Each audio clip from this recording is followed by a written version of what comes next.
So I've read 33 books this month, and I've DNF'd another 11. Right, let's just quickly discuss that.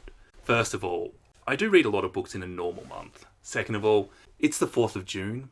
I don't see any reason why my May wrap actually needs to be the books I read in May, and not just the books I read since I filmed my April wrap. But 33 books in a month is not exactly healthy, and it does point to something going wrong in my life, which I won't really go into. I would have preferred to have read 20 books, 15 books. We've got a couple of really incredible 5-star novels that I heartily recommend. We've got a fantastic Australian book. We've got some really good books by black authors, and we've got some interesting literary works. But as always, let's start with the DNFs. The Bedlam Stacks by Natasha Pulley. I've read The Watchmaker of Filigree Street. I quite enjoyed it. I found the pacing a little bit off in it, and that probably prevented it from being a 5-star read for me. And in the Bedlam Stacks, I feel like Natasha Pulley has doubled down on that pacing, has made it even worse. I had real trouble knowing who the characters were. We moved along too quickly. I needed more character development and less plot. The plot sort of fell apart without the character development, I felt, and in the end, I didn't really care. There was definitely some moral ambiguity going on here. There was colonialism and stuff, but it was just too quick. An Island by Karen Jennings. I read all the Booker Prize nominated books last year, except for this one because Australia Post is a piece of shit, and it didn't arrive in time. So I didn't get around to it to now, and I wasn't really missing out on much. This was... What the fuck was this? No, seriously, what the fuck was this? No plot, no characters, nothing interesting. What the fuck? Do I need to actually discuss this? Do we need to go into details about why this is a bad book, or can we just accept that it is a bad book? This is definitely a case of when you've got an idea and you want to be really literary about it, but you don't really care about a book. I often think that sometimes literary fiction authors just wanted to write an essay but wanted a bigger audience, so put it in a book. And this is one of these things, you've got an idea and you're executing it, but where's the entertainment? If you want to take away the entertainment, then I'm going to take away my love for your book. That was really harsh. Sort of rebelling against that, I then wanted to read Bella Mackie's book, How to Kill Your Family, because that sounds like a fun book. It wasn't. I'll give you a hint. If you are going to write a dark comedy, include jokes. That's it. This book wasn't funny. I think it was really trying to shock you. Let's talk about killing my family. Let's talk about having sex. Oh, look, there's my grandpa. Okay. Be funnier. If you come up with a joke, tell it to your friend. And if your friend doesn't laugh at it, figure out how to make it funny. Often adding the word Lithuanian in somewhere makes anything funnier. This sandwich was Lithuanian good. See? It's ridiculous. On Earth We're Briefly Gorgeous by Vuong. I just didn't connect with this. Sure, it's actually probably very good, but just wrong book at the wrong time. The Archer by Shruti Swamy. Wasn't a fan of the writing of this. If this is on your TBR, probably keep it on there. Don't just ignore me, but maybe read a page or two from it at random and see if you have an issue with it, because this feels like a very personal objection to this book. Leave the World Behind by Ronan Alam. Yeah, this is terrible. Taylor Jenkins Reid, but make it shit. Such simple writing, such flat characters. I just could not see. This felt high school to me. I'm really quite shocked that people liked this book. It's what? This is not the standard of work we accept. How did it get published? Carpentaria by Alexis Wright. I picked this up because Tony Birch, Australian Indigenous author, likes Alexis Wright. And Alexis Wright is a very high-profile Indigenous Australian author. This had too many characters, too quick, not enough development of them. It's really jumped around. I think the point of this book is to create this image of this community where you have black fellas and white fellas and racism and mixed race people and all the cultural problems that come with all of that. I just found it too hard to keep all of these characters in my head before they were really developed on the page. I needed to have more time with each character before we jumped on to the next character. I don't really have the best memory, and when I feel like I'm holding too many bits of information in my head at once, the book just never works for me. That's just something that an author needs to address to make it easier to follow in my opinion. For me personally, other people will not have an issue with this. Zorrie by Laird Hunt We had our characters. There was something to do with radiation going on. It was set in the 1930s. I just couldn't figure out what this book needed to do to suck me in, to be honest. I think the characters just didn't quite pop for me. I didn't connect to the characters. I didn't feel them. It felt like Steinbeck, but average. And I really like Steinbeck, so I feel like once an author gets compared to Steinbeck, they have to be of that, top 10 authors ever, in my opinion, to really stand a chance. Otherwise, they're going to be not flattered by the comparison, and maybe that's what happened here, but I just didn't really think that this was quite the standard of book that I wanted. Maybe that's a bit harsh. The High House by Jessie Greengrass. This is a climate dystopian that was very interested in telling us about climates and what will happen in the future and drawing a picture of a world. Wasn't really interested in developing characters or having a storyline. Like, put a romance in, have a serial killer, do something. It's another one. Write an essay, don't write a book. If you're not interested in engaging with characters, write an essay. The Red Word by Sarah Henstra. This is a novel about university, or college rather, whatever it's called in the US, and those Greek societies, and Wright. I could see what this book was doing. I liked it. It's quite a feminist novel, and I was pretty well there for that. I just felt it was really simple. Yeah, rape is bad. Yeah, men are shit. Yeah, I'm pretty there for that. Battle Royale, Koushun, Takami. Hunger Games, the Squid Game, but Japanese translated. I think it predates both those. Essentially, the East Asian Republic has this rule where a classroom of students have to fight until the death on an island, and the winner, something. I think that this book was probably really good, but it's not the sort of book that I want to read. I was hoping for bigger themes. It really just is a plot-focused book. Can we trust people? Are we anti the people making us kill each other, or are we going to kill our classmates sort of thing? I don't think this book was bad. I think that I shouldn't have picked it up and read it. I think that this is down to me picking badly rather than the book being bad. Alright, negativity over. Let's talk about the books I finished and the books that I either enjoyed a little bit or enjoyed a lot. Bitter by Quakey Amazy. This is the prequel to Pet. It follows the parents. I mean, if you liked Pet, it's similar, but I don't feel it was as good. Pet had a lot of vagary in it that allowed me to add layers and depth and interpret more out of it, and I think that was taken away in Bitter. I think there were some cool themes in it. Don't get me wrong, I think this was a good book that was worth reading, but I'm giving it 3 stars, and I'm justifying why it is a 3-star read and why this is the worst Quakey Amazy book I've read, which is to say it's the only one that's not 5 stars. But it was an engaging book, it was fun, it kept me interested until the end. It did all the things it needed to do for a book to be good, but it didn't do anything to elevate it to the next level, in my opinion. Towards Zero by Agatha Christie. My mum is a big Agatha Christie fan, and she kept saying, read Towards Zero, it's one of Christie's favourites. Read Towards Zero, it's one of Christie's favourites. She eventually convinced me to read it by saying, it's quite similar to And Then There Were None. It's not quite similar to And Then There Were None. We have a man. He has a wife and he has an ex-wife. He's going to a country house where there's old relatives and his ex-wife is there too.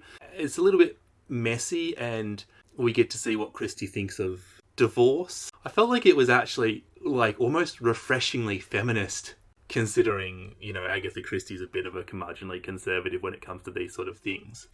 I think because my mum said it was like And Then There Were None, I was waiting for everybody to die in this. And at some point I started to realise, I don't think that we're going to have another murder here. I think that this was the most predictable murder mystery I've read of Agatha Christie's. I think that what was going on in my head, rather than picking the murderer, was, is Christie going to write that? What was Christie's opinion of these sort of issues about divorce and remarriage and cheating husbands and so on and so forth? I was engaged to the end. I enjoyed this book, but it just didn't have that mystery, that it wasn't that sprinkling of magic that And Then There Were None had, or that Murder on the Orient Express had. It was just a good Christie novel.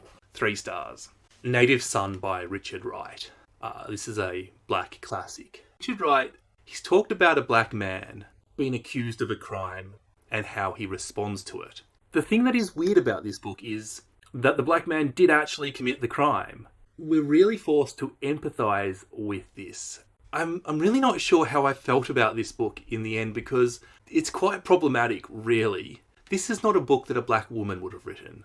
This is very much a novel by a black man. Make of that what you will. It really did put you in the frame of mind of a black person. You could sort of see how they were trodden on, and the racial commentary was really interesting, and it wasn't black and white. I mean, it kind of was, but that's in skin colour.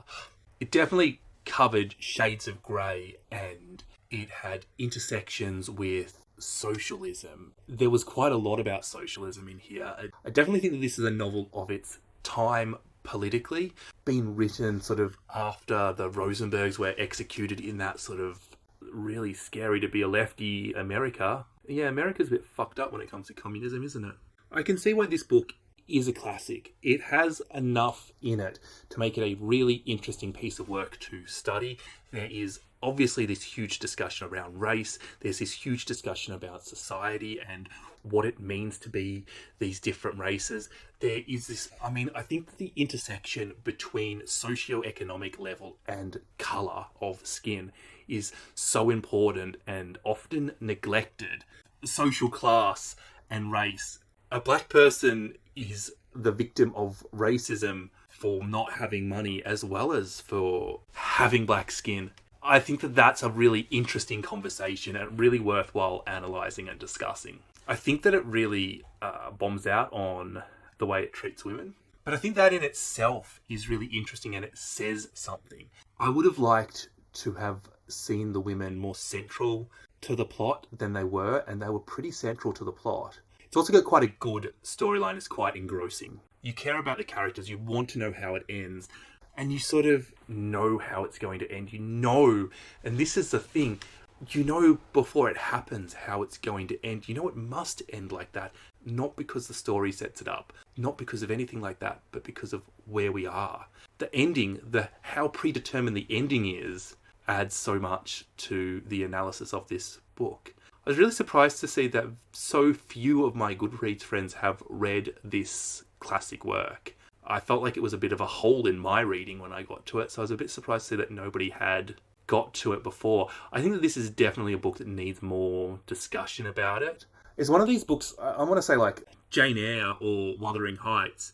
I don't think you need to enjoy those books in order to discuss them. I think that those books have ideas and themes that it doesn't matter if you liked it, you can still discuss it. The Great Gatsby is another one. I think classic literature, rather than necessarily being good, is books that invite conversation. And this is definitely a book that invites conversation. I'm giving it 4. The Jakarta Method by Vincent Bevins. I'll be honest, this was an audiobook that I had saved on my computer. I don't really remember why I got it. When I had a look through my audiobooks and I'm like, Asian readathon, what can I say? Oh, Jakarta, that'll be about Indonesia. I didn't even read the subheading of this book. Washington's anti-communist crusade and mass murder program that shaped our world. Yeah, it was a little bit about Indonesia, but it was also about Brazil, and it was mostly about America killing communists. This is a non-fiction work, and I found it very hard to rate this book. It made me want to Google a lot of things. Look, if you've watched enough of these videos, you know that I'm a communist. You know that I'm pretty hard left. And if you haven't, and that's new to you, yeah, I'm very left-wing, very libertarian. That's where I am, right in that corner of your political compass. I'm pretty interested in this sort of shit. I'm much less likely to question things that I agree with. I think we all are. I really do feel like this book maybe needed a little bit more sourcing of material or something. It felt very tinfoil hat, and I actually think that it's not. I think that everything it said is well researched and terrifying and spot on. It felt very borderline conspiracy theory. It details how America has gone around in a bunch of foreign countries and overthrown democracy because they were a bit too left-wing. It's not communist, it's left-wing. Obviously, the further left you are, the more likely you are to eventually fall into communism. But it details things like how JFK was very anti-communist, despite being quite a left-wing US president. I really hate the terms left and right wing. It's such a comparative term. This idea, I hate left and right wing, but I really hate the term sensible centre more, because centre is an arbitrary definition so that left and right can exist. When we're talking Australian politics, I wouldn't call the Australian Labor Party left wing in the slightest bit, but the media does. And that's because we place the center in different spots. And I think we can see that in a lot of these countries that they're talking about, particularly Indonesia and Brazil, that they have gone from having quite socialist leaders to quite authoritarian right leaders, and detailing the murders and what happened to lead up to that and America's role in that, I guess, is really important. I don't know how you can prove that. Let's pretend it did happen. I don't know how you can prove that. Let's pretend it didn't happen, but then it doesn't matter. And this is a very unsatisfying thing. I obviously think that the world would be better if we moved a bunch of steps to the left. Bernie Sanders and Adam Bandt and Alexandra Ocasio-Cortez, Lydia Thorpe. These are people that I think have a good idea about how the world should be run. So to see America's crimes and how they have single-handedly moved the world to the right is terrifying. I felt like there was a real lack of motivation for these things discussed, and there was a real lack of source material. I think it's a very important book to read, but I think it could have been done a lot better. And I think I'll give it 3 stars. I unreservedly recommend everybody go out and get yourself a copy of Wahala by Nikki May. When I finished this book, I thought, yeah, it's fun, but whatever. I've not been able to stop thinking about it since. I sort of didn't rate it straight away. I'm like somewhere between a 3 and a 4, and then a few days later, it's at a 4, and I'm still thinking about it now. And I'm like, this is actually a completely brilliant book that I have needed time to digest and get my head around every little thing that I didn't even realize was put into this novel, because this book is so fun and has such a enjoyable, hedonistic, lovely storyline that the themes went completely under the radar, and I was just supporting the characters. Wahala tells the story of 3 friends who are all half Nigerian, half English. They are living in England at the time, but they have previously lived in Nigeria. When one of the women catches up with a 4th friend who they were friends with in childhood. And it kind of feels a little bit like Margaret Atwood's The Robber Bride, in that this 4th friend is clearly somehow evil, but we don't really know how, and everything gets a bit fucked up by them, and there's manipulation, and it's really got this bold and beautiful sort of telenovela, trashy feel to it that is really fun and satisfying to follow, because the characters are realistic, the characters are alive, the characters are great. Is there all these little themes slipped in there? The idea of belonging, I think that I find this so interesting about second generation immigrants, about mixed race people, about how they don't quite feel 100% right in any camp. How one of these women is talking about how their white auntie called her some quite racist names, and how the mother, who is white, just didn't get it, because that racism within a family was, that's like, what an interesting issue. One of the things I really loved is how food is sort of a metaphor for where these people belong.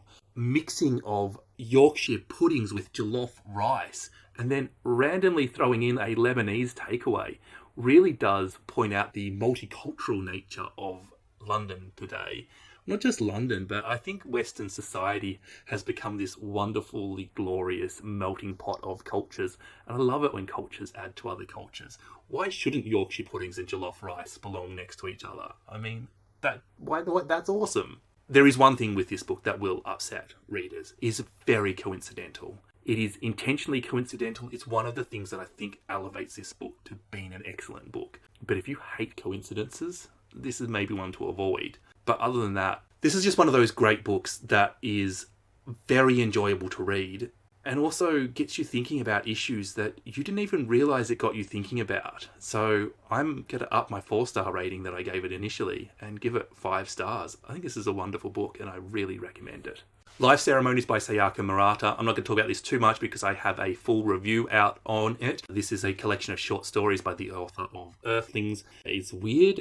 It sort of challenges your assumptions about society by showing other people having weird assumptions about society that you're like, well, that's ridiculous. You know, it's quite clever in that way, I think. Overall, though, if you're looking to begin your journey with Sayaka Murata, I'd probably just start with Earthlings. I mean, that really is like saying, yeah, licorice and Marmite at the same time is delicious. Trust me. Somebody will agree with that. And that person will thank me for that instructions. Sankofta by Chiobun Obenuzo. Anna doesn't know her father and her mother has just died. She's separated from her husband and her daughter has left home. She is mixed race. She decides to try and track down who her father is based on an old diary that her mother has, knowing that, well, her father is clearly black and that her mother clearly wasn't. This takes her on a journey to a fictional African nation, which is sort of meant to be like a micro-representation of Nigeria, I would say. Anna eventually meets her father and is forced to challenge some assumptions about her father. Her father became president or dictator of a small West African nation. Anna travels to this nation and we go through her culture shock. We also go through this coming to terms with her father and was her father a monster? What's even normal? There's an element of like finding out who your daddy is when you're a 50-year-old woman and challenging your assumptions about him already. Then reading articles about the people he may or may not have killed on Wikipedia. I think this is a cool idea for a book. I think it was executed quite competently, but it does lack that brilliance to take it to the next level. So I'm giving it 3 stars. The Performance by Claire Thomas. This book follows 3 women attending a Thomas Becket play at the same time as a bushfire is going on. This is set in Melbourne, which is my home city. There was a few things I found really quite interesting about this book. One of the things that I think is most fascinating is when I hear other people describe this book, I feel like the fire is right around this play and they are oblivious of what's happening. Wherewith, when I read this book, being a Melburnian, I knew that this fire wasn't around the theatre. I knew where the theatre was and I knew where the bushfires was because this is based on actual bushfires. It is based on the 2009 bushfires that devastated Victoria. And I know what region that was in and I know where the theatres are in Melbourne and they are not overlapping. We also have these 3 women. We're really getting these portraits of womanhood inside Australia and inside their marriages and careers. I think it's a real powerful book because it's not all terrible and it's not all good and there's definitely some dark shit that gets discussed. What I don't know how to convey to you is why this book is as good as this. I don't understand how Claire Thomas goes, this is the book I want to write. I know it's going to be really good when I write it. I cannot see a description of this book and me going, that's definitely going to be good. Sort of read this based on hype of Bob the Booker and Eric Carl Anderson because they both loved it, and 2 recommendations from good booktubers is about enough that it takes me to read a book. And they're 100% right. This is a fabulous, fabulous work. The writing is great. It's intelligent. It's packed full of little literary references. It felt to me as a Melburnian, I really loved knowing all these. I felt like I was in on a secret. It's quite a plotless book, and I normally need plot in a book normally, but this was different. I could really appreciate what was going on in this novel.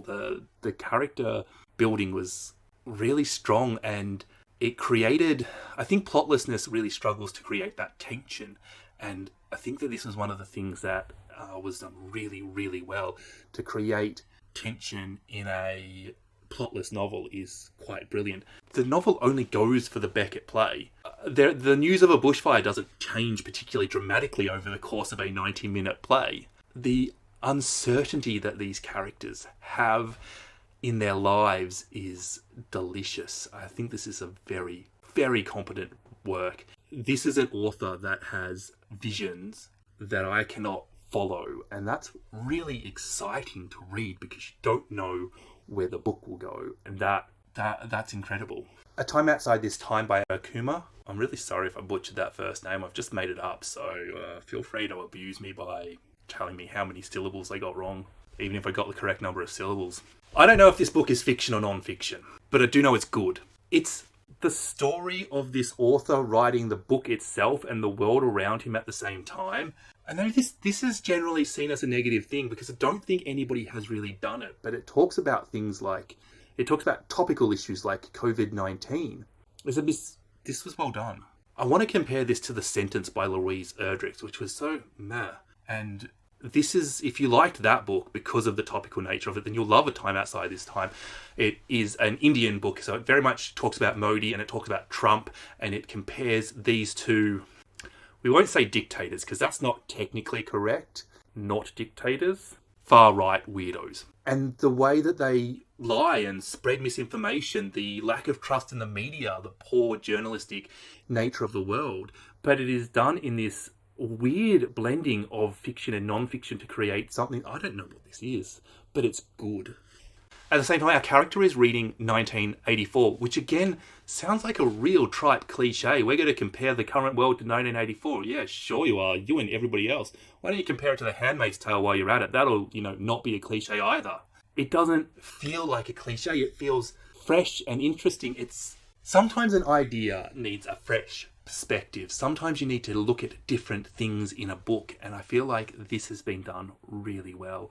This has been done in an engaging way. I think it puts the people first in it, in a way that acknowledges that people's experiences aren't the same, that this is not a monolith, that Trump as a president and Modi as a leader, I don't know what the leader of India is called, I'm sorry, I'm ignorant, but the negative effect that they had on people's lives was not the same, that different people would have had different negativities, and some people would have experienced positivity because of their leadership. I like that, whereas when you sort of follow one character, it can you talk about that character's fears and it doesn't feel as personal, and I don't know how Avatar Kumar has done this when they are following one character, but I think that this is just a wonderful work of experimental fiction. And I say experimental fiction, it's very easy to read, it's very easy to follow, but it is doing something really a bit weird. I have to give this one this is another 5-star read. Chouette by Claire Oshetsky. I don't know, that I feel like there's a shape my tongue can't make to say that name properly. Woman might be mentally ill, had sex with an owl.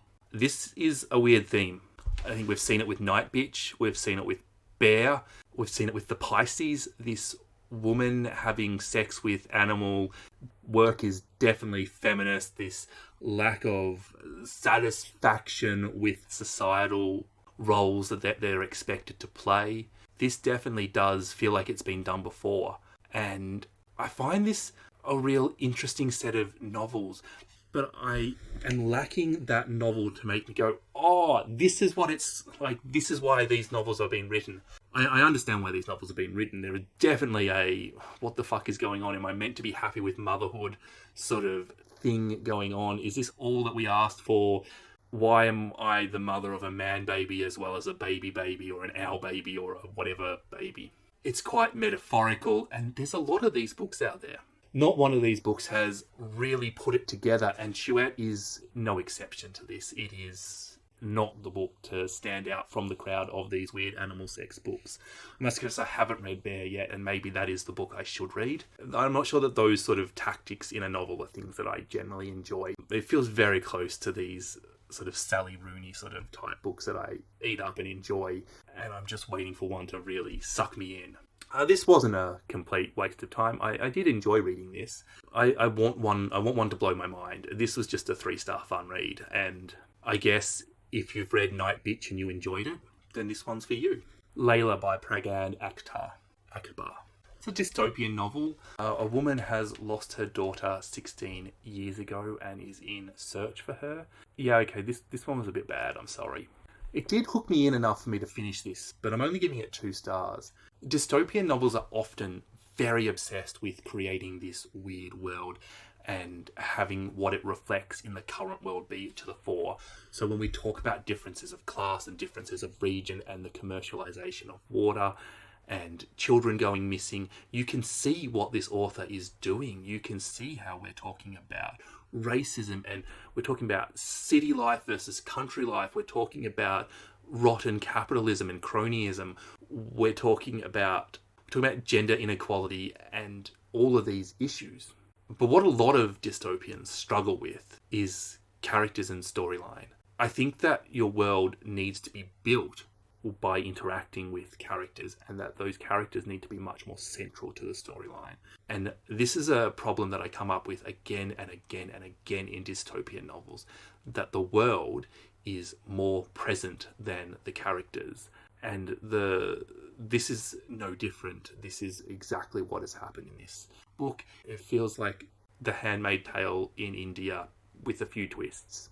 Foster by Claire Keegan. This is a short little novella, short story. I don't know. Claire Keegan seems to be allergic to long work. It's about a girl who gets fostered.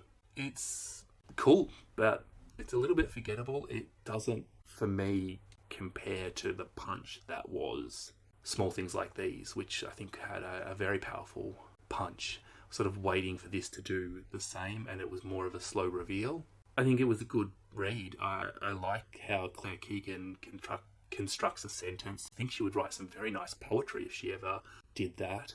It just didn't quite stick for me. I think it probably needed to be a little bit longer. I didn't quite connect with the characters, and I think that is not down to the lack of characters being built. I think that's just down to the lack of words and time.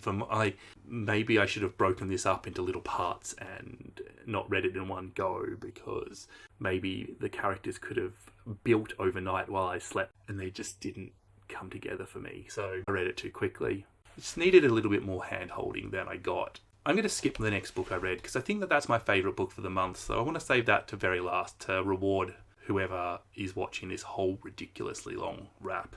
Girl in the Walls, Kathy Michelle Quinn. This is a trans coming-of-age novel. Bug is assigned male at birth, quite clearly trans woman, but doesn't really recognise that. They move from quite a diverse inner city neighbourhood to a country neighbourhood. I say they, I actually mean their family. I mean mother, father and child. And as a 13-year-old, they start to cut themselves. And they start to see this girl who lives in the walls of the new house. And they have conversations with them. The parents, in particular the mother, is super worried about her child. There is a teacher at school who's quite sympathetic towards Bug, but is maybe not acting in Bug's best interests. And that is probably coming from a position of kindness and ignorance rather than a position of malice. One could say the same about the way the mother treats Bug. I think that this is a really powerful, cool book. It's very short. It's very digestible. It's quite powerful. The coming to terms with your own identity as a plot point is always going to be a satisfying story. And it is always good to get the view of a trans author about the trans experience. I think that this is a great book. It does feel almost a little bit young adultish with some really adult, complex themes. Like the cutting going on is clearly a huge theme, which I don't know if that belongs in a YA book or not. I don't feel like I'm the person to judge that. When I say YA, I mean it's quite simple in its construction, which makes it very easy to digest. But some of the themes and the ideas in it are very... it's definitely worthwhile reading this. I'm giving it 4 stars. Hope Not Fear by Hassan Akkad. This is the story, this is not a story, this is the memoir of a Syrian man who criticises the Assad regime and ends up in jail in Syria, thinking that he will probably die in jail. And it is his story about how he got out of jail, how he worked overseas in the United Arab Emirates, how he for some stupid reason went back to Syria, and how he ended up leaving and fleeing and becoming a refugee and living in the United Kingdom, and eventually becoming friends with Emma Watson. And I'm not sure if he said Prince Harry or if he just said a member of the royal family and let us guess, but let's just say Prince Harry. This was revolting in places. This was really confronting. Some of the things that were done to him were... bring a vomit bag when you read this. It's really quite devastating and full on and is not for the faint-hearted. And I say that as somebody who reads a lot of confronting literature, that this is one of the most confronting books I've ever read, especially early on. The things that the Assad regime did to him, no human deserves that. I'm relatively politically interested in politics in my country, and the issue that got me interested in it was the treatment of asylum seekers in Australia. The refugee problem wasn't the fact that we had huge queues of refugees waiting to get into this country that we were going to treat properly. That the refugee problem was how we would torture them so that they wouldn't come into this country. So, fuck the government in this country. Fuck Julia Gillard. Fuck Kevin Rudd. Fuck Tony Abbott, Malcolm Turnbull, Scott Morrison, and Anthony Albanese. You've been in power for about a week, but fuck you two for your fucking policy. You're all a bunch of... Sorry. It's very, very devastating to hear about how we treat other human beings and how one side of our two-party system, which we don't have a two-party system, but we really do, uses racism to get votes. And the other side of our two-party system is too gutless to stand up to Rupert Murdoch's media machine, that it just really feels like a convenient excuse to be racist. I don't have time for either of them, and that really devastates me, and that's why I don't like the Australian Labor Party, despite them having some similar values to me. That and their position on coal is fucked too. Obviously, the Australian Liberal Party are a bunch of fascists.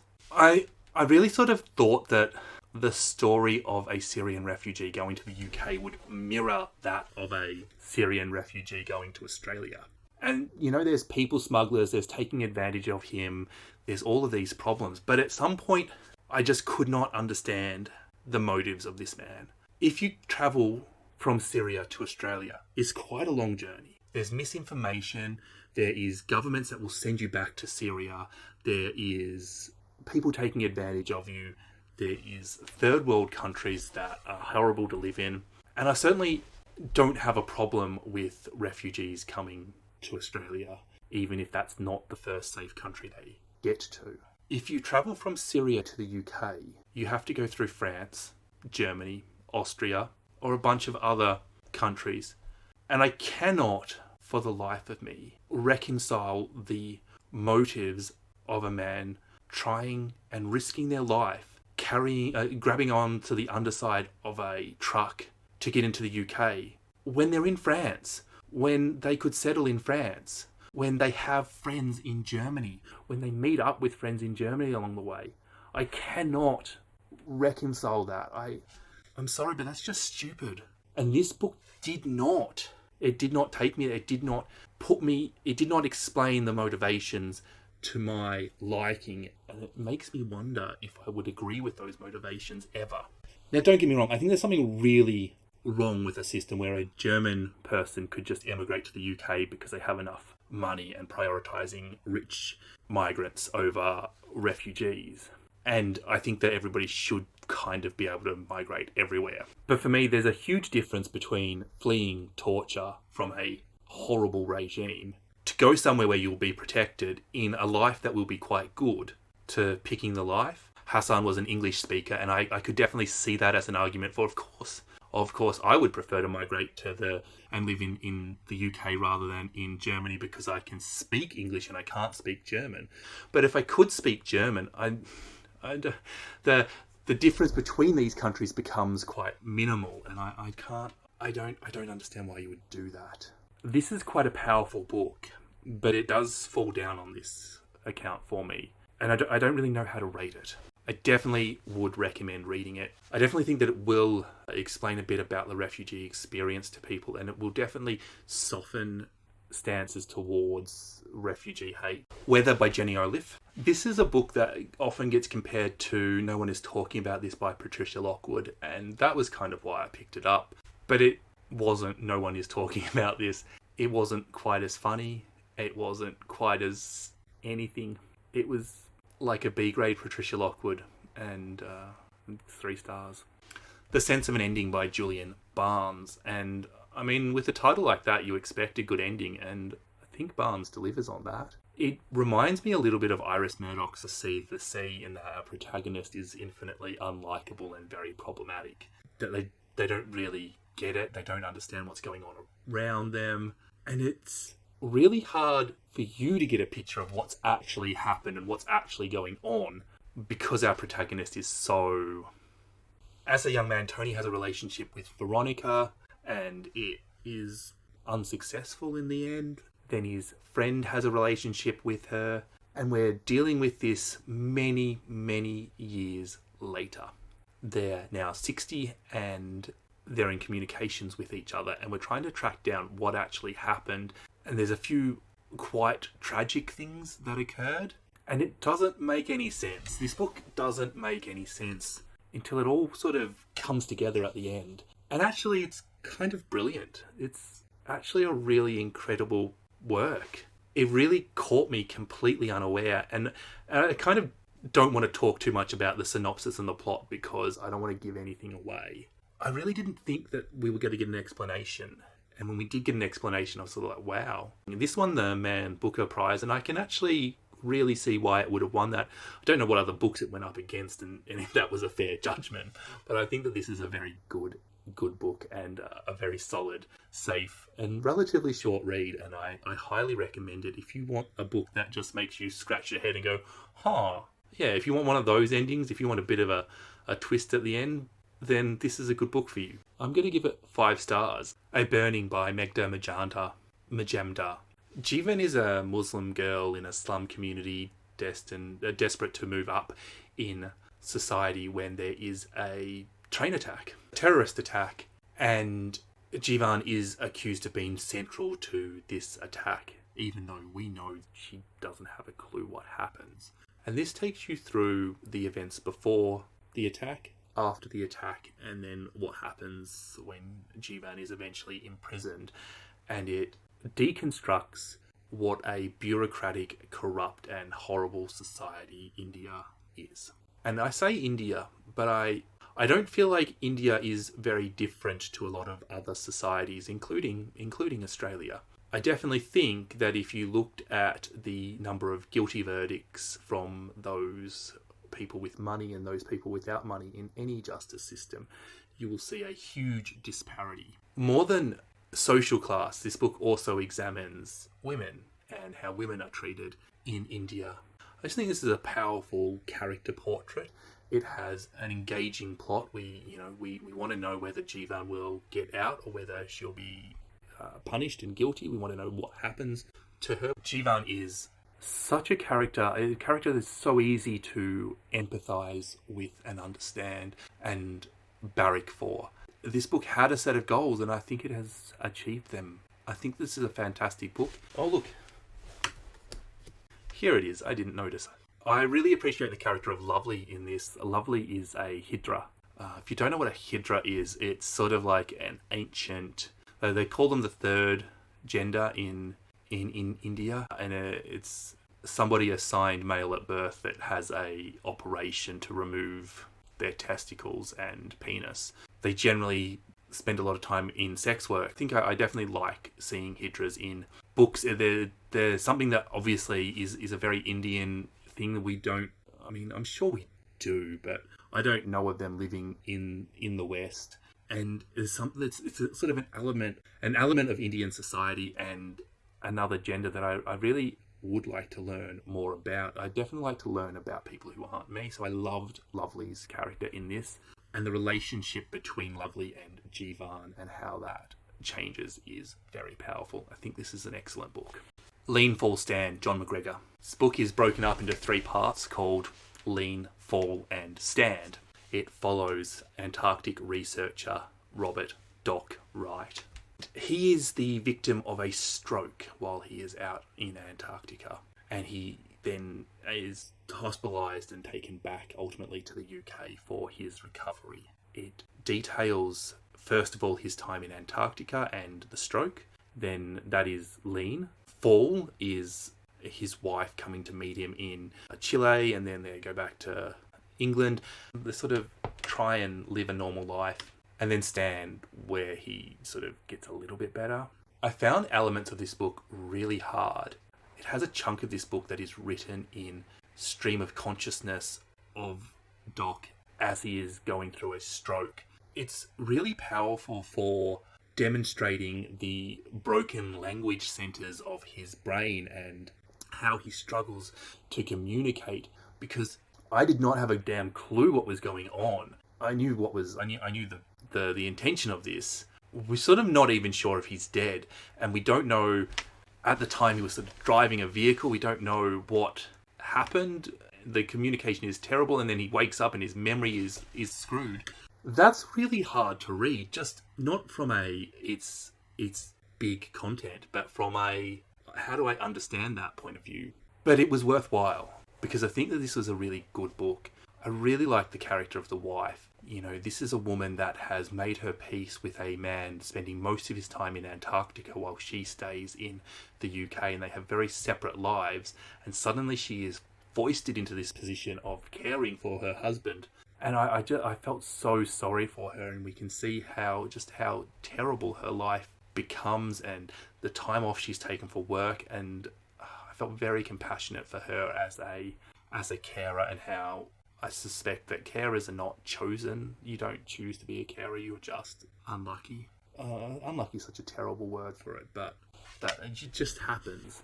And this man who you have to feel sorry for, and his emotion, I really felt for him at the same time. He was so angry at not being able to communicate, and I could really just get inside his head. I think the ability to create two characters, which I could feel such compassion towards, is the sign of a very, very good book. I think this one is a real different book. I've not read anything like this before, and I think it was very well done. So I don't have any other choice but to say 5 stars. Even though that experimental writing was hard to follow, it wasn't that long, and it was able to get through it.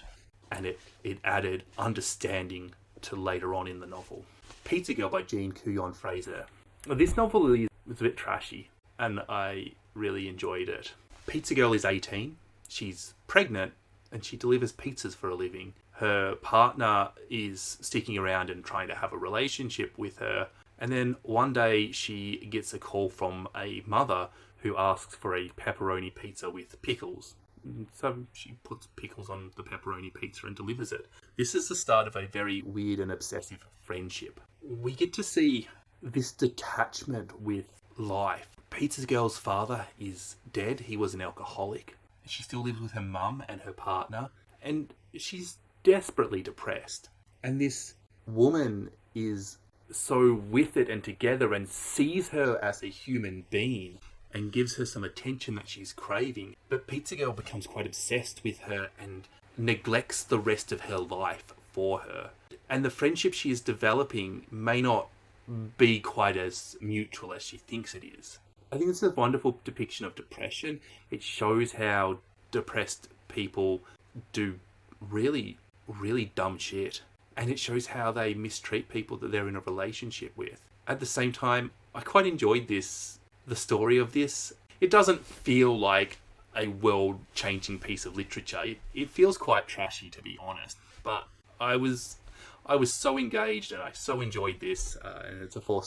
Sorcery by Terry Pratchett. This is the latest in the Discworld Readathon that we have been reading. It's the 3rd Rincewind book and the 5th Discworld book altogether.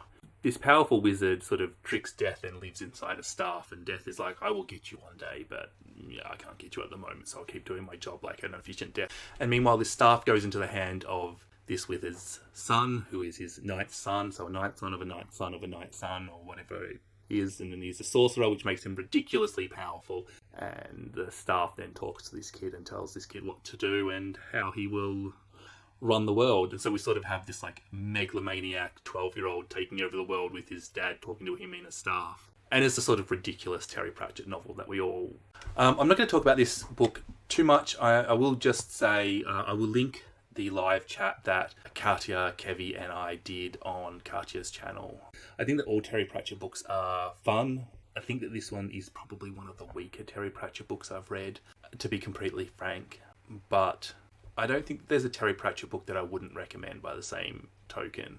Strange Weather in Tokyo by Hiromi Kawakami. Strange Weather in Tokyo tells the story of Tsukiko and Sensei and their relationship. Sensei used to be Sasiko's teacher, but Sasiko is now almost 40. They have this weird friendship. Not that much happens in this book, but what is really weird about this book is this creepy supernatural feeling that the author is able to impart without really going there. It has one of the most bizarre feelings and settings to it that I've ever come across. But actually, this book is stunningly simple and just the story of these two friends and what they're doing together, and will they hook up together in a romance, or are they just hanging out?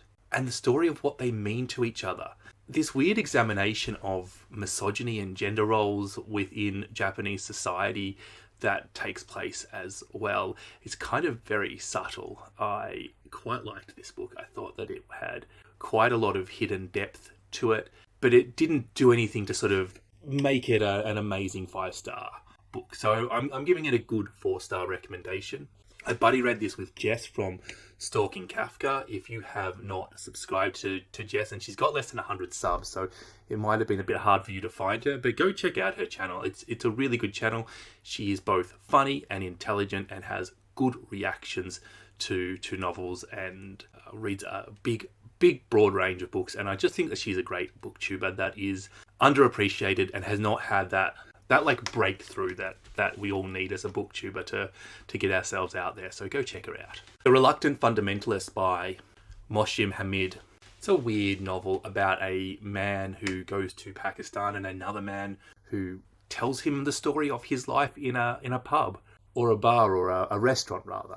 And this Pakistani man has led a really interesting life. He's very articulate and well spoken. He has gone to university and got himself a very high-profile job. He's fallen in love with a woman, and he's ended up back in Pakistan. It's a very literary work. There's lots of metaphors and themes going on. This book sort of takes place before 9/11, and that plays a role in this book. There's sort of this obsessive romance that is through it. How chasing that obsessive romance, this woman is clearly a stand-in for Western society, and how when a Muslim man is chasing Western ideals, they might crash and burn because they're not that interested in them. I think it's a very clever idea, but I do think it's one of these books that gets in its own way. I think it's very hard to write a book like this and have it feel organic. There's lots of symbolism going on. There's lots of metaphor going on.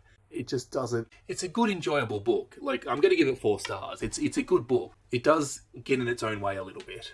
I do feel like the plot felt quite forced because of what the author wanted to do. It didn't quite feel organic. But ultimately, I thought it was a great character portrait of the conflict that a Muslim man would feel in Western society. I think that that's a really valuable point of view to read about, and I thought it was very successful at what it intended to do. Feminism Is For Everybody by Bell Hooks. Bell Hooks is an early black feminist, and this is just a short little book about feminism by her. It really does feel of its time. It's quite a fundamental and important work that other feminists have taken and built upon. And as a result, I feel like I know everything in this book. I feel like I've read it all before through more modern works, through works that have clearly built upon this. And it didn't teach me anything new. It didn't do anything for me. I think it's a good book. I think that people should read it. Myself, I only am going to give it 2 stars because there was nothing new in it. It's more about when I should have read this book. If I had have read this book much earlier in my discovery of feminism and my journey into feminism, I would have thought a lot more of this book. But ultimately, my ratings reflect the time that I'm reading it and what the book did for me when I read it. If you're an intersectional feminist and you know what that means and you've been preaching that bandwagon for a while, I don't think there's going to be anything in here that is worth reading for you. Miss Layla, Armed and Dangerous, Manu Joseph. Miss Aya is a bit of a prankster, is very critical of the left and their hypocrisy and false activism, but also identifies as left-wing herself. It's interesting that her pranks and her activism is mostly against the left rather than the right. It's against men saying that they are feminists, for example, and pointing out the hypocritical nature of their views. And then she's attacked, and then a building falls down, and then a man is discovered underneath the rubble of this building. He's in a cave, he's in a hole, there's not a lot of space, and Miss Aya is the only person at the fire department that can fit down this hole that isn't a child, and she volunteers to go down the hole and check if this man needs water or painkillers and figure out how the best way to get him out and if he's alive or anything like this. And when she goes down there, this man is muttering about a terrorist attack that is going to happen. And then we flick to the police and them chasing down this man and this woman that is in the car with him, Miss Layla, who is armed and dangerous, who knows nothing about what is going on. And we flick between the two storylines and the two timelines.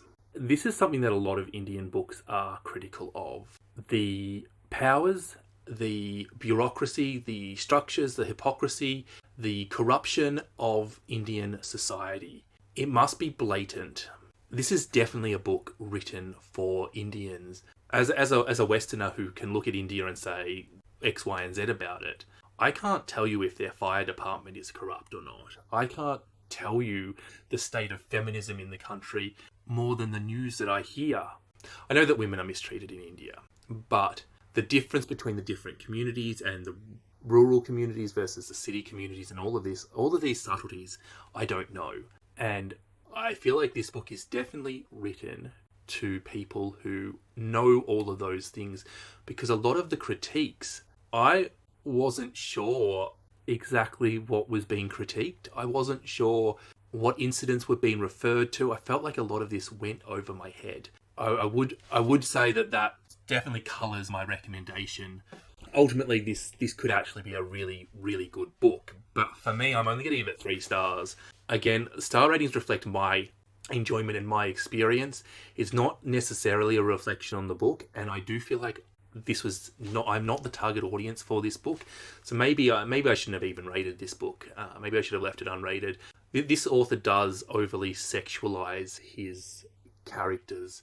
I can't be 100% sure whether that is him being a bit yuck or if that is him critiquing something, and that would definitely colour what I think of this book as well. So I would probably warn you about that. Kololo Hill by Neema Shah. This is a historical fiction set in Uganda, but dealing with the Indian population in Uganda. And it talks about Idi Amin kicking all the Asians out of Uganda, which is an event in history that I didn't know about. I love historical fictions that can teach me something new. This book definitely points out the utter fucked upness of that situation, the lack of home these people have, the lack of belonging, and it juxtaposes their lives in Uganda with their lives in the United Kingdom after Uganda.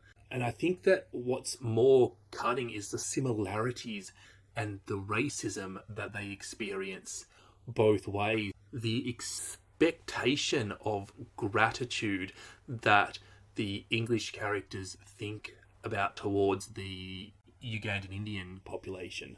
Quite a few of the characters were born in Uganda, but obviously to Indian parents, and they're being told to go back to India, and obviously they identify as Ugandan and don't know anything about India. The prospect of moving back to India or moving to India for the first time for them is really confronting. Everything in this book should have made this book a wonderful 5-star book. It does everything that I want of a historical fiction. It taught me stuff. It put me in the head of characters. It discussed racism and horrible situations. This really does scream a Scott book, but it wasn't. I'm going to blame the writing here. It didn't connect with me.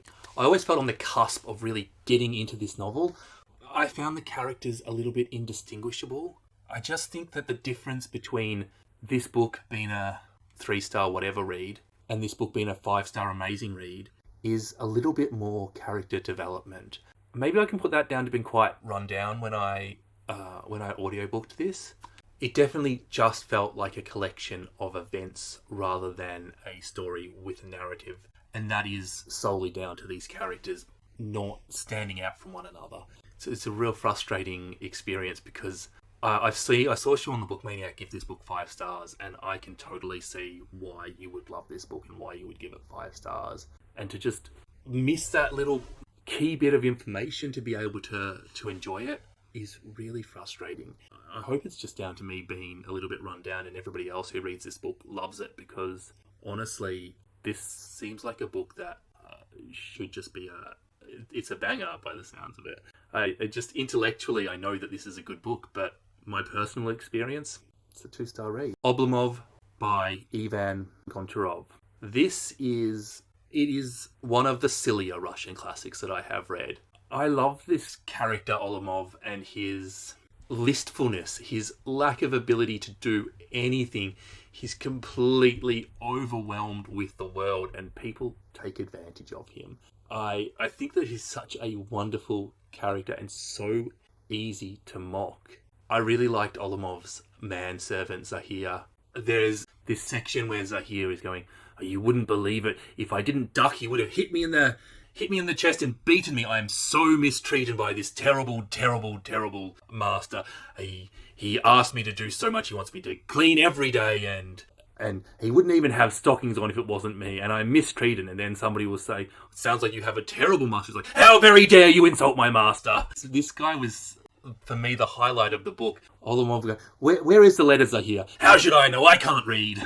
So ducking of responsibility and so forthright in everything that he does, and so many good little scenes with this completely inept master and this forcefully inept servant.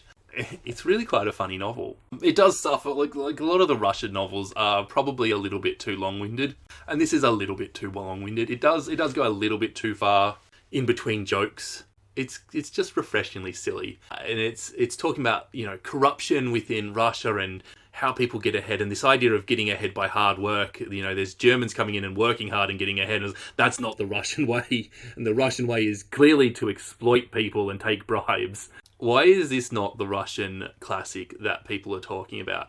Why is it Crime and Punishment or War and Peace? I feel like this is a very competent novel. Not only is it funny, but it's actually quite self-critical of Russia. It's got a lot of literary analysis to it. It was just a joy to read, and it's a very solid, fun 4-star. I see, Zahir. The problem is that you sweep the floors and then you clean the tables. If you clean the tables onto the floor and then sweep the floor won't be dusty. What? You don't think I know how to do my job? I've been sweeping floors for 30 years. Get out! And The Mountains Echoed by Khalid Hassani. I did this as a buddy read with Debbie, who is a subscriber. This is a collection of interconnected short stories which go back to our original characters quite a bit. And essentially, this is about the Afghan diaspora. We see people from Afghanistan living in the West. We see people from Afghanistan staying in Afghanistan. We see their children and how it all interacts. It has a real folkloric feel. People sitting around a campfire in medieval times, roasting something and telling stories, and these are the stories they tell them. But it is clearly a modern story. There's, you know, references to the Taliban and other such things that really date it. One of my favourite things to explore, I love this idea of nationalist identity when it comes to immigrants and second immigration immigrants, and how immigrants don't see their country develop, that they, you know, if they leave Afghanistan in 1970, they remember the Afghanistan from 1970, and if they go back in 1999, they don't recognise that there's been 29 years of development. Then you have the second generation Afghan people who maybe more identify with the country that they live in rather than Afghanistan, but yet they're still shaped by this country because they're shaped by their parents, and their parents are shaped by the country. I love those explorations of those themes. With a collection of short stories, I often feel like we get stronger and weaker short stories, and even though these short stories were interconnected, I really did feel the same about that. I really enjoyed the middle short stories much more than the ones at the beginning and the end. It felt to me like this idea of interconnected short stories was probably a bit of a failure for me. I kind of feel like if the intent is to talk about a diaspora of Afghan people, probably don't interconnect the short stories and have lots of short stories. I think I said this in an earlier book. I get to like a critical mass of characters, and I do find it difficult to link them all together. And I definitely struggled with that a little bit. So I feel like what we could have done is either have the short stories, or we could have cut out a few of these characters, made the storyline not jump around quite so much, and made the timeline not jump around quite so much and have a linear story. I think both of those things would have been more successful than the interconnected short story structure, and that for me held it back. I still think that this was quite a good book. I mean, Khaled Hosseini is a very talented author. He is very good at pulling on the emotions. This didn't really get to the Kite Runner or A Thousand Splendid Suns though, and I'm going to give it 3 stars. Tell Me I'm Worthless by Alison Rumfeld.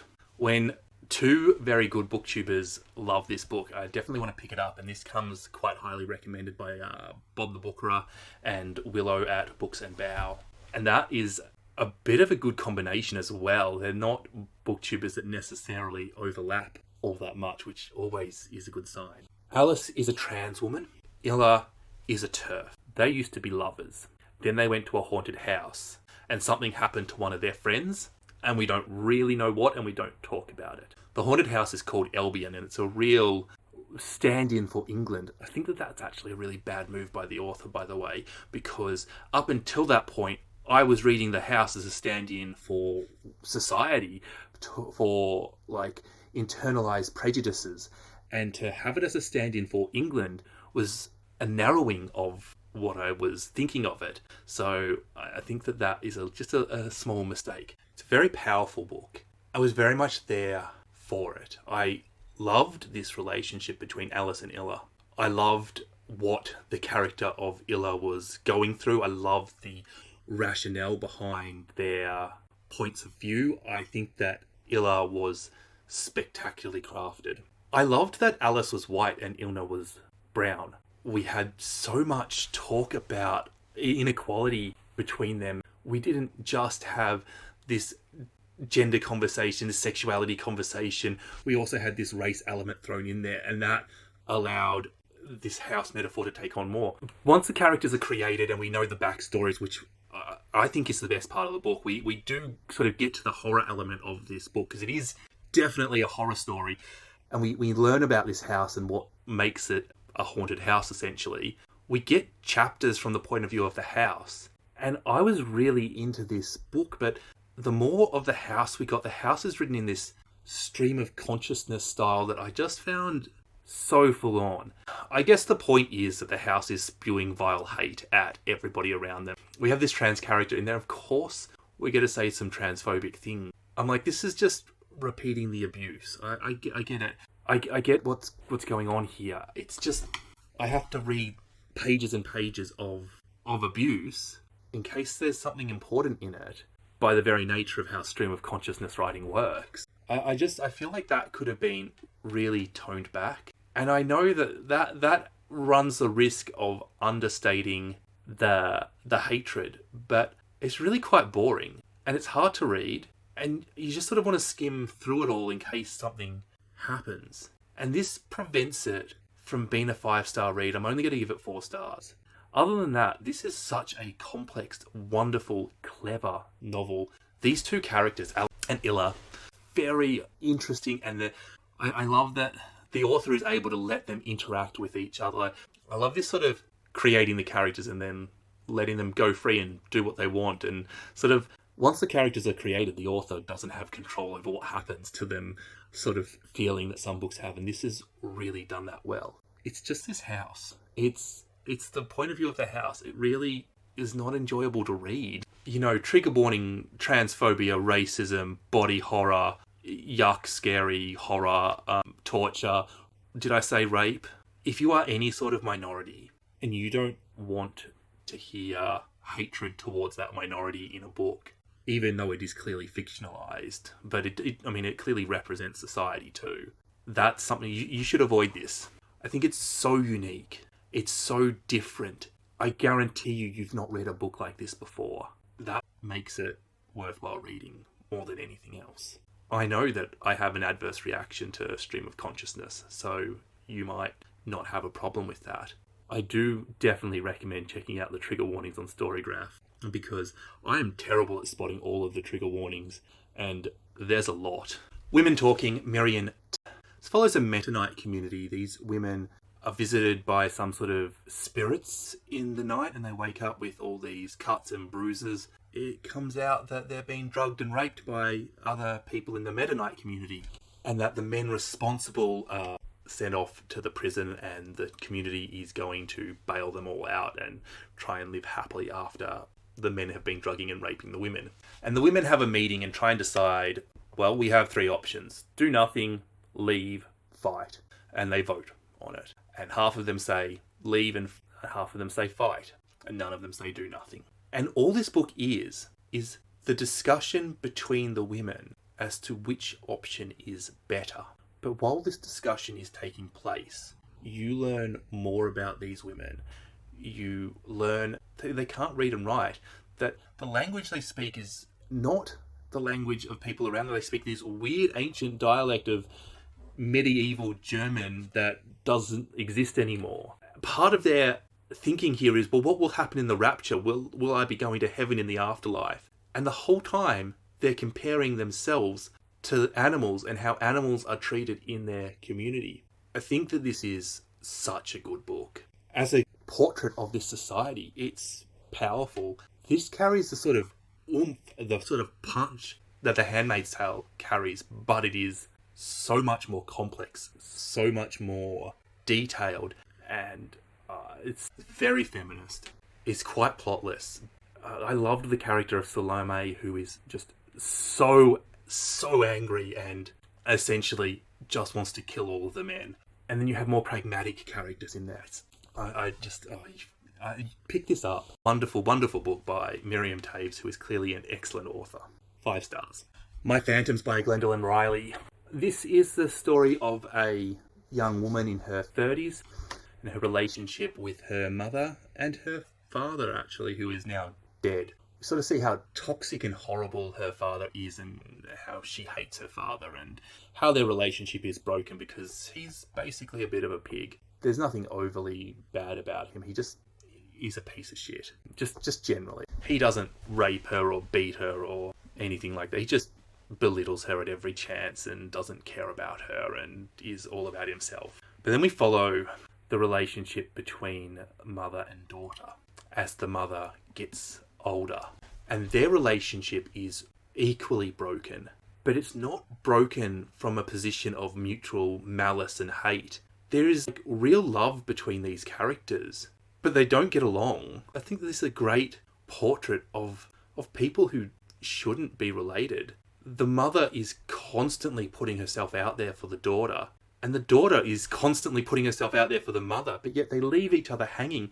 They don't meet each other on their own terms. They constantly misunderstand each other. They test each other. They always fail each other's tests. This mother, she's never happy, and all this girl can do is try and fix it, and she doesn't want fixing. She wants your support, and I think this is wonderful. This is a great little novel, quite short, and just broken family relationships. 5 stars. Family Matters, Rohinton Mistry. A man breaks his leg and has to be looked after by his family. He has 2 children and 2 stepchildren. He married a widow. They're her children. She's now passed away. Again, I've read a lot of Indian books this month.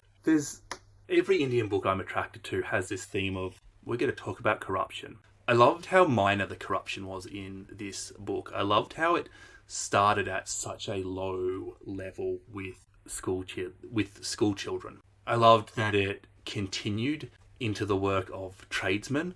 I loved that it wasn't necessarily the government. It was like an ingrained part of society. As Nariman is recovering from his broken ankle, his adoptive children who he lives with basically force him to move in with his actual children. And we see this sort of very toxic relationship between some of these characters and this very loving relationship between other characters. There's probably slightly too many elements going on in here. This is an incredibly talented author who has not quite been able to get the pieces together in this novel. And this is still a good book, but it does have a feeling of what might have been. Again, I think that the character development was really a little bit lacking, and I think that there probably were 1 or 2 too many characters. Probably could have been counteracted by changing the structure a little bit and introducing a few characters later on. This is a real shame because there is no doubt in my mind that Rohinton Mistry is talented, and certainly A Fine Balance is one of the best books I've ever read. But this book, it just didn't come together for me, and there were so many things that I could have absolutely fallen in love with, and maybe we could have had a slightly simpler novel here, just focusing on these family dynamics just that little bit more would have been good. You Made a Fool of Death with Your Beauty by Akkad Maisie. I have filmed a review of this before I shot this video, so hopefully I probably intend to edit that first, and I imagine that'll be up. So go watch that. This is Akkad Maisie writing romance. How does that sound to you? Because that's what it is. This book was exactly what I hoped it was when I heard that. It's got a good storyline. It is messy and complex. There's cool themes in it. We've got some queer representation. It's just a really good book. Thank you for watching so far. This is ridiculously long and almost certainly going to be broken up. But this is the last book I will talk about in the wrap. This is my book of the month. This is The Girl with the Louding Voice by Abby Dari. I was going to DNF this book and I just kept with it just that little bit longer, and I stopped reading it and read a different book and came back to it, and I'm very glad I did that. Something to be said about reading a book when you're in the right mood for it. And sometimes you don't know enough about the book before you start to know if it's the book you're in the mood for. This is Adani's struggle to meet her goals. She is a young girl in this Nigerian community, and she speaks English, and all of her tenses are wrong. And we have this saying throughout the book a few times. My mother always told me to go get an education because an education gives you a voice. But I don't want any voice. I want a louding voice. As the word louding, it's clearly broken. Clearly it's not the right word. But Adani gets things mixed up all the time with her tenses. And the whole time this barrier of language is one of the things that prevents her from achieving her goals. This whole book is spoken in this backwards wiggle-woggle English with all the tenses incorrect. And at not one point do you struggle to understand what's being said. At not one point does that make a difference. It's ridiculous because the entire point of language is to communicate your ideas. So to have these rules and these structures which do not help you to communicate your ideas mean that these rules don't serve a purpose, or that we should be able to break these rules. Yet the enforcement of these rules is sort of a colonial hurdle to stop black people, to stop uneducated people achieving their goals. It is in order to keep the status quo. This is just one of the many themes in this book. Adani is married off quite young. She's forced to work in this house as a slave. She is taken advantage of. She's very naive. She's ridiculously young. And all she wants is education. And it's her story of how she fights and fights and fights to get education. It's a coming-of-age story that examines the most brutal side of Nigerian society. It examines how women are commodities and not seen as equal humans, how the poor are not seen as equal to the rich, and how all of these countless hurdles are put in her way, and yet she still continues fighting. This is one of these books that is both horrible and completely joyful. And how can you not read this and love Adani and love this story? It's one of the best books that I have read all year. I think that this is more than being one of the best books I've read. I want to say that this is the least bad book I've read because I really struggle to see who is not going to enjoy this book. It is triumph against the odds. It's got a strong storyline, it's got strong characters, it's got strong setting, the language is fun, it goes at a good tick. I can't see anybody going, nah, this is an excellent book. This is the book that you should pick up from this wrap, from this very long wrap. And I guarantee you that you will give it 4 or 5 stars. I cannot see how you could not give this 4 or 5 stars. I've just gone onto Goodreads to check this out. I've looked at the top rated reviews of it. I've got through 38 different reviews before I found somebody that didn't give it 4 or 5 stars. And they've given it 3.5 stars. And it's got an average rating of 4.46 on Goodreads, so I'm just agreeing with everybody. But how can you not think that this is an incredible book? Just just read it. It's uplifting, it's horrible, and it's joyful. And you can't have great joy in a book without having great lows in a book. And this shows you this. Great roller coaster, good characters. Just read it. Thank you for watching. I think we'll probably have to go to bi-monthly after. Let me know your favourite book of May in the comments, and I hope you're all having a good day.